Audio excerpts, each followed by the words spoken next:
Hey guys, welcome back to my channel. So in this video I'm going to be sharing with you guys how I made this lovely monostrap gown with the whole ruffles and all that.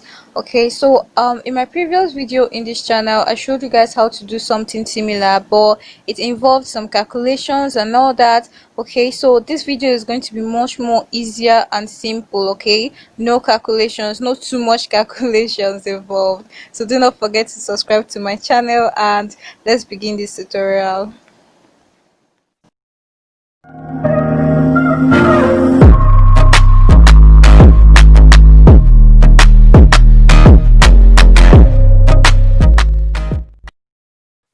So before we get to the main part of this video, which is the ruffle area, let me just quickly explain to you guys how I made the gown. Okay, so I drafted my basic gown block with a dart. Okay, this dart you would find it normally in, the princess dart, the strapless bodies and all that, the one that will be fitted along the under bust area. Then what you're going to do next is to draw the whole monostrap stuff, the one hand something, and then just make your gown. Okay, it's quite easy to create it. So I'm done making the gown here, and we're going to be moving over to the main part of this video, which is how to make those the ruffles. So I decided to use my round shoulder, which is 43. I then added 1 inch seam allowance to that. Okay, so you can decide to measure the whole monostrap stuff, or you can decide to use your round shoulder, whichever one that works best for you. Okay, so the 44 inches that I got, I'm going to divide it by 6.28, which is the normal, figure for dividing circle skirts templates and all that. Okay, so 44 divided by 6.28 gave me 7.00 something something something. Okay, so I'm going to be making use of 7. Okay, let me just use 7 inches here. So I got here about 2 yards of this taffeta. You can decide to use satin or doll face, whatever you want to use, but I decided to work with taffeta here. Now I'm just folding it into 4, the way that you fold your peplons or your circle skirt flares whenever you're cutting it. Okay, fold it once, then fold it over again. So I'm just making sure that I have enough length there for creating the flare. So from this folded edge I'm going to be marking 7 inches here. Just mark it in a circular form from one edge to the other part. Okay, then you're just going to connect all those points. Okay, 7 inches, that's what I marked from the tip of the fabric to that new circular word. So from the new points that I marked up there, I'm going to be measuring the length of this flare. I decided to work with 23 inches. Okay, so 22 inches plus 1 inch allowance, which is 23 inches. Okay, so that's what I'm using here in total. The length of this flare is going to be the length of the ruffle is going to be 22 inches here. Okay, so follow the first circle that you marked up there. Okay, so once you're done doing that, you're just going to cut everything open. So I left about 1 inch. I Okay, just watch. The inner circle there, I didn't cut at that chalk mark there. I just cut it about 1 inch above it there. Okay, that's going to be my seam allowance there. Now I'm cutting the bigger flare, whatever, the 23 inches mark and all that. Okay, so that's what I'm doing here. So this is just, we're basically cutting a peplon. Okay, so once you're done doing that, what you're going to do is this: you're going to notch this area here, these two folded edges. You're just going to notch it, and this area as well. Okay, just notch that area, notch the 2 points of the inner circle, or the 4 points. It's actually 4 because it's folded. You can't see that it's 4. And also at the outer part of the flare, you're going to notch those points as well. So here I'm just opening everything up so you guys can see. So let me show you guys the points that we notched while it was folded. Here we have a notch here, we have a notch here, another one here, and also on this side. Okay, so this inner circle we have 4 notches, and the outer circle we have 4 notches as well. So I'm just showing you guys the four notches. Okay, just opening it so you guys can see.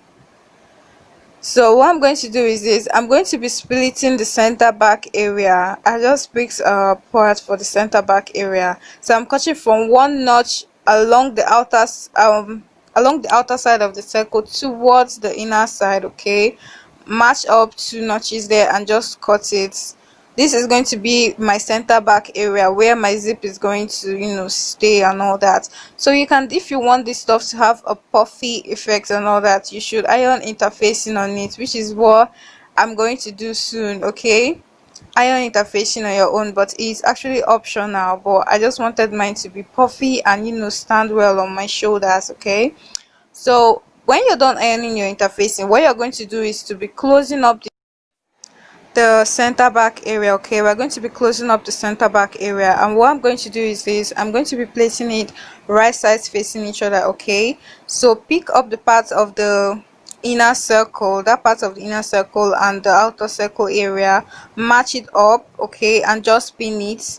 So let me show you guys again. Here, pick up the inner part and the outer part, place it right sides facing each other, and you're just going to sew down. Okay, sew down using about half an inch. Okay, so let me just show you guys the notches again. We have a notch at the outer part and a notch at the inner part, and we're going to be placing it like so. Pick the outer notch and place it on top of the inner notch there. So let me show you guys here again. Match up the 2 notches for the outer part of the circle and the inner part of the circle, or flare, whatever you want to call it. So here's another notch. Pick it up and match them up again, and you're just going to sew down those points. Okay, just sew down the points, nothing more. So what I'm going to do now is to take this to my sewing machine. I'll iron interfacing on it first before I take it to my sewing machine, and then sew up all of these points that I just showed you guys now. Okay, so when we're done doing that, we're going to be pleating all of this excess down to the inner circle. Okay, I'll show you guys that in a bit. So I just showing you guys here the center back area that we closed up. Okay, so I'm done sewing it, and I'm just opening it up to the right side so you guys can see it. And I also iron it a facing or gum stare, whatever you guys call it, on the taffeta and all that. I've ironed interfacing on it. So this is the center back area where your zip is going to be,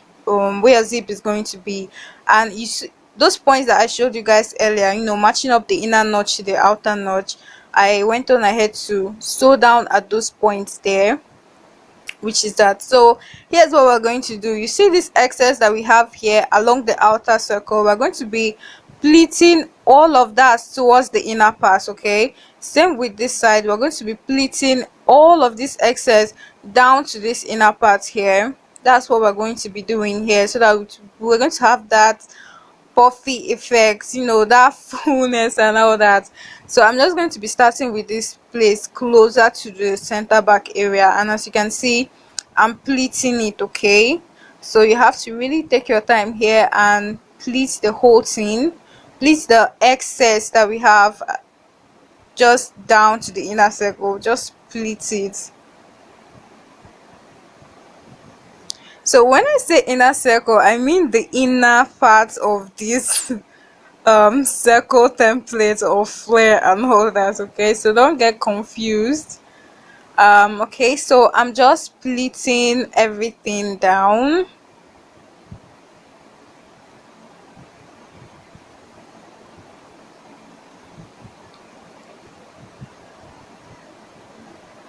So as I'm pleating, I'm pinning it down first before I take it to my sewing machine and then sew everything all up. Okay, so I'm done pleating this side, and I'm going to be doing the same process for all of all of these ones that I have here, all of this excess, pleat everything down to that inner circle area, and then you just sew everything down. Okay, just sew it at that point that you pleated, and this is what I have here. Okay, and now it's time to sew this onto the gown. Okay, on the gown. However, so here is the gown that I showed you guys earlier. Like I said, it's just a mono strap gown. Okay, I use my basic gown block to do it. So I'm just going to be opening up the zip, and we're going to be sewing this whole flare, that's this whole ruffle stuff, onto the gown. Okay, so if you want yours as an off shoulder, just sew it along, as in round the shoulders and everything of your basic off shoulder gown and all that. But this is a mono strap gown, so I'm just placing it the way that I want it. Okay, and just pinning it. So you guys should just watch the direction that I'm placing it. So I'm going to pin it from the center back, that's from one of the zip areas, towards the under one arm, to the center front, to the shoulder, down again to the back. Okay, so that's what I'm doing, and when you're done doing that, just sew it down.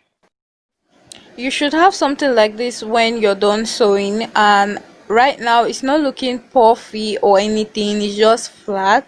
But we're going to be correcting that soon. Not really correcting, we're going to be making it puffy now. Okay, so watch how my hands are going and everything. I'm just opening the whole stuff out, just opening it out, and what I'm doing is just creating the whole puff effects that I want, just pinching one part of the flare or the ruffles and pinching it down to the gown.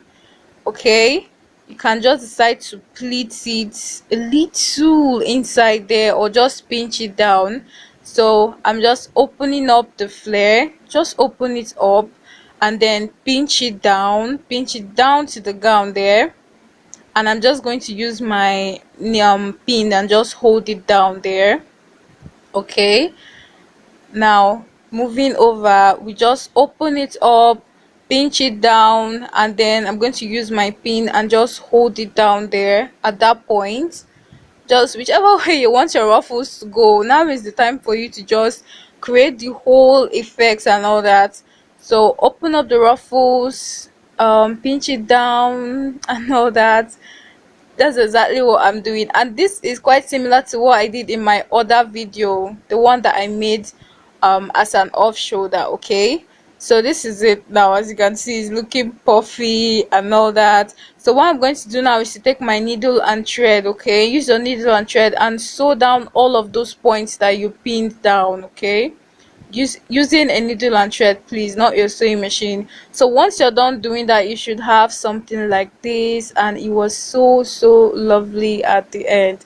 So I hope you guys enjoyed this tutorial. Please give it a thumbs up at the end, and do not forget to subscribe to my channel if you want to see more sewing tutorials, more sewing videos, and all that. You can also follow me on Facebook and Instagram as Casey Signatures. And until my next video, have a wonderful morning, afternoon, or night, wherever you are.